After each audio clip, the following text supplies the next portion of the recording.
Welcome to another edition of Smart Chat here on YouTube.com, and I hope all is well, and I thank you for taking the time to look at this video. Shall we travel back in time? Let me take you back in time. 1996, I was already knee deep into wrestling. I was, 15 at the time? I'm 35 now, so 20 years ago I was 15. Look at me with the math. And I'm referring to something that took place right in my backyard, Madison Square Garden, the Curtain Call, 1996. And if you're younger, then let me share this story with you, like my initial thoughts of the Curtain Call when I first heard about it.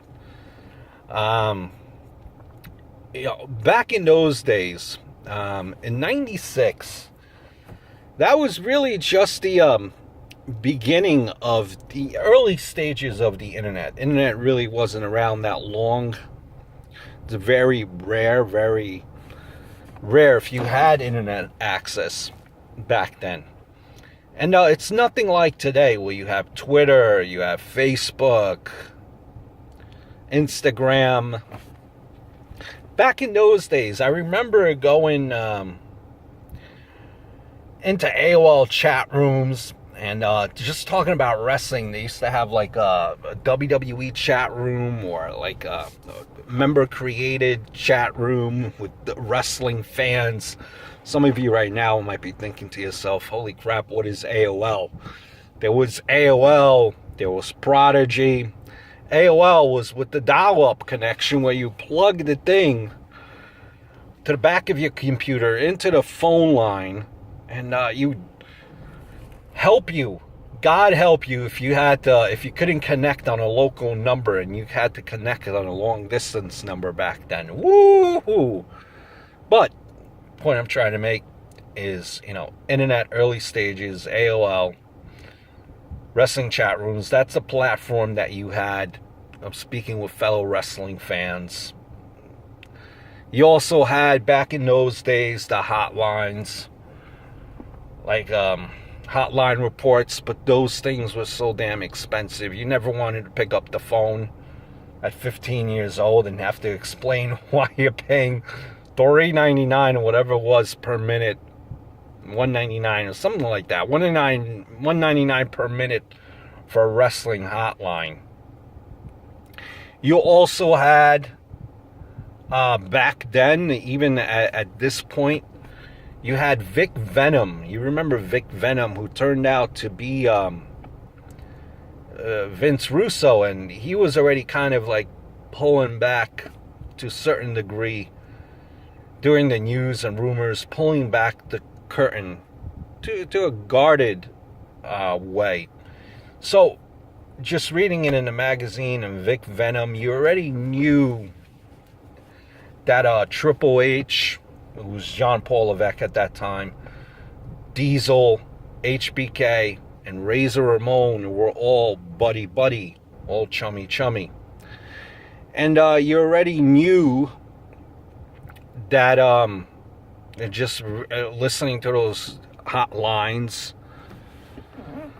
or even AOL chat, that these guys, like you thought you knew, but you weren't 100%, because it was all just, nothing really was confirmed.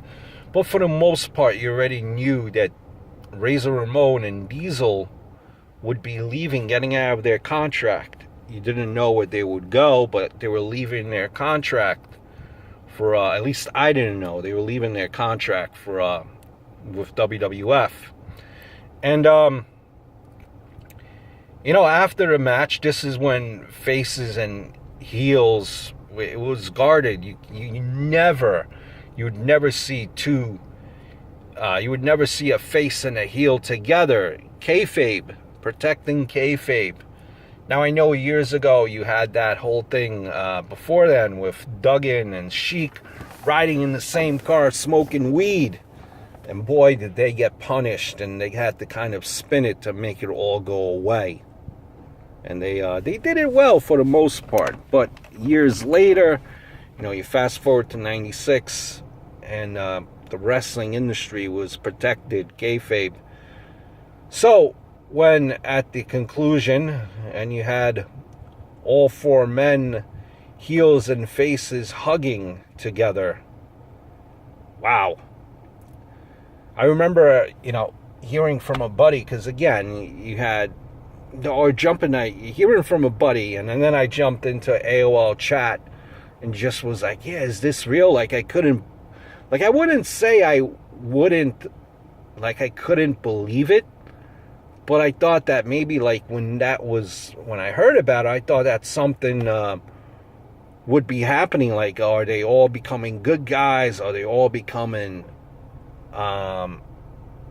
bad guys, good guys? What is going on? Like, I really wasn't like I thought there would be something more to it than what it was. I didn't put two and two together. And, that was, you could argue that pretty much put the wheels into motion. Started this whole wrestling revolution by that curtain call. Nash, Diesel, and Razor Ramon went to WCW. They eventually formed the NWO, but them going there to WCW started the Monday Night Wars. Now, I know WCW Nitro was already on, I think, like 95, but it really didn't pick up until those two big free agents went to WCW. And man, during that time, of the WCW wars early on, man, as a kid, as a 15, 16-year-old, I flipped back and forth between the TV, flip back and forth on the TV screen between WCW, WWF at the time, Raw and Nitro, flip back and forth. And then what it was back in those days is Nitro, after it went off the air, it would have a replay on right after. So wrestling didn't finish at 11 o'clock, man. It didn't. It finished at 1 o'clock, 2 o'clock in the morning back then, because you're going to catch that replay of Nitro, even though if you've seen the most part of it, because it was so damn good. It was so good. And just a period of time where wrestling was one of, obviously said many of times before, it's been said, one of the best eras in wrestling. And that curtain call too, man, kind of it changed wrestling too, in a sense of, the rumor is that Jean-Paul Levesque, and who could have seen Jean-Paul Levesque at that time become what he became? But I don't think he was ever looked upon as being this big thing. But he was rumored to win King of the Ring in '96. And because of what happened, he was punished. And Austin wound up winning King of the Ring '96. And that, if you remember, that's when he cut the Stone Cold Austin 316 promo. Now, not saying that Austin wouldn't have ever happened, Stone Cold, I'm sure it would have happened sometime down the road, but that really started everything. I'm sure Austin would have broke out into Stone Cold, but man, that's just kind of that '96 King of the Ring. That also changed things for the WWF at that time. Because if you remember, when the whole curtain call happened prior to that time in WWF was really at a low point. It was. And this whole thing with Austin ringing the King of the Ring and not Jean-Paul Levesque created Stone Cold Steve Austin. Jean-Paul Levesque, he was punished. You remember, he took the slop drop with that slime, with that mush from the Godwins. So he was punished. Make no mistake about it. But wrestling, if that curtain call had did not have happened, who would have known where wrestling would be now? I mean, now it's obviously changed, but from that era, there were a lot of wrestling fans that were created. They got into wrestling because of that era. The Monday Night Raws, the Wars, the Nitro. Yeah, just from that time period, a lot of people became fans. You know, at that point in '96, I was already, again, knee-deep into wrestling. My favorite wrestler was, Gary Von Erich.